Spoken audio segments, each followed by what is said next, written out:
জরুরি, মানে রোগী আছে যে রোগীরা তাদের কাছে জরুরি কোনো বিষয়ই না।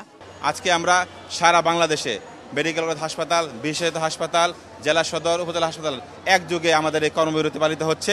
ওনারা আমাদের জিম্মি করে কর্মবিরতি করতেছে। আমরা তো একদম প্রত্যন্ত অঞ্চল থেকে আসছি। তার মেয়েটার সকাল থেকে না খায় রাখছে এই যে এমআরআই করার জন্য, এখন আমাদের ফেরত পাঠায় দেয়, আমি অনেক দূরের থেকে আসছি।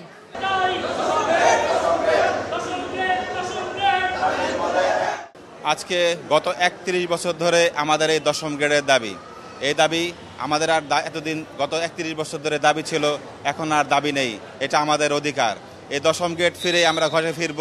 দশম গ্রেডের জন্য আমাদের শিক্ষা যোগ্যতা সম্পন্ন সবাই আজকে দশম গ্রেড পেয়ে গেছে, বাট একই শিক্ষাগত যোগ্যতা, একই যোগ্যতা থাকার পরেও আমরা দশম গ্রেডে উন্নীত হইনি। এটা আমাদের সাথে চরম বৈষম্য হয়েছে। তাই আজকে আমরা সারা বাংলাদেশে মেডিকেল কলেজ হাসপাতাল, বিশেষায়িত হাসপাতাল, জেলা সদর, উপজেলা হাসপাতাল একযোগে আমাদের এই কর্মবিরতি পালিত হচ্ছে। আমরা দশম গ্রেড আমাদের অধিকার নিয়ে ঘরে ফিরব। 11টা কাউন্টার খোলা থাকে 11টা পর্যন্ত, সকাল 9টা থেকে 11টা পর্যন্ত খোলা থাকে। 11টা পরে যারা আসে তাদের এক্সরে করায় না, তারা প্রাইভেটভাবে এক্সরে করাতে হয়। আর 11টা পরে কাউন্টার বন্ধই হয়ে যায়, ওনারা এখনো বসে না। এক্সরে কখন করব? বাচ্চা নিয়ে আসলে বাচ্চাদের কোনো গুরুত্বও দেয় না তারা, তাদের সাথে কথাই হয় না। তারা তো কাউন্টারে নেই, তাদের সাথে কি কথা হবে? ওরা কাউন্টারে নাই, মানে ডাক্তার ওদের কাছে আন্দোলনটা জরুরি, মানে রোগী আছে যে রোগীরা তাদের কাছে জরুরি কোনো বিষয়ই না। 8:30 থেকে এখানে লাইনে দাঁড়ায় আসছি। ওনারা আমাদের জিম্মি করে কর্মবিরতি করতেছে। আমরা তো একদম প্রত্যন্ত অঞ্চল থেকে আসছি, মানিকগঞ্জ থেকে আসছি সকাল ভোরে। হ্যাঁ, এখন কর্মবিরতির নামেই যে আমাদের যে হয়রানি করতেছে, আমরা যাবো কার কাছে? আমাদের প্রতিকারটা কার কাছে পাবো?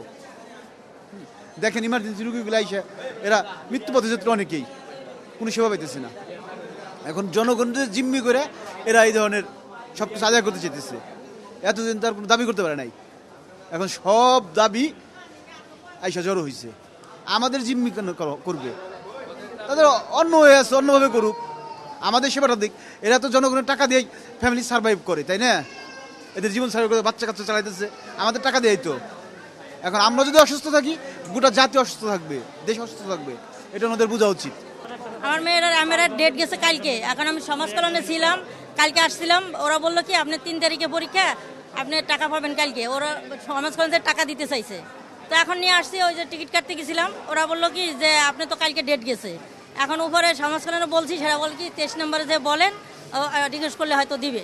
তার মেয়েটার সকাল থেকে না খায় রাখছে এই যে এমআরআই করার জন্য, এখন আমাদের ফেরত পাঠায় দেয়, আমি অনেক দূরের থেকে আসছি।